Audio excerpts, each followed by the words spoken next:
നമ്മൾ തമിഴ്നാട്ടിൽ താമസിക്കുന്ന ഒരു കുടുംബത്തിന്റെ കറണ്ട് ബില്ലാണ് നോക്കുന്നത്. തമിഴ്നാട്ടിൽ ആദ്യത്തെ 100 യൂണിറ്റ് എല്ലാ ഫാമിലിക്കും ഫ്രീ ആണ്. 100 യൂണിറ്റിന്റെ മേലൊന്നും നോർമലി ഒരു സാധാരണ കുടുംബം യൂസ് ചെയ്യാറില്ല. ഇനി അഥവാ യൂസ് ചെയ്തിട്ടുണ്ടെങ്കിൽ 0 തൊട്ട് 400 യൂണിറ്റ് വരെ ഉപയോഗിക്കുന്ന ഒരാൾക്ക് 4.6 രൂപയാണ് ഒരു യൂണിറ്റിന് കൊടുക്കേണ്ടത്. അതേസമയം കേരളത്തിലാണെങ്കിൽ 7.6 രൂപ കൊടുക്കണം.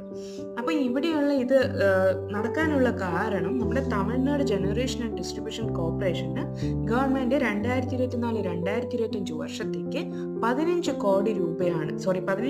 കോടി രൂപയാണ് സബ്സിഡി ആയിട്ട് കൊടുത്തിരിക്കുന്നത്. അതിൽ 7,000 കോടി രൂപയും ഗാർഹിക ഉപഭോക്താവിന് വേണ്ടിയിട്ട് മാറ്റിവെച്ചിരിക്കുന്ന സബ്സിഡിയാണ്. അതുകൊണ്ട് നോർമലി തമിഴ്നാട്ടിലുള്ള ഇവിടുത്തെ ഫാമിലീസ് ആരും കറണ്ട് ബില്ല് അടയ്ക്കേണ്ടി വരുന്നില്ല. കൂടുതലും ഞാൻ കേട്ടിട്ടുള്ളത് 100 രൂപ കറണ്ട് ബില്ലായി എന്നാണ്. അതിന് മേലേക്കൊന്നും ഞാൻ ഇതുവരെ കേട്ടിട്ടില്ല.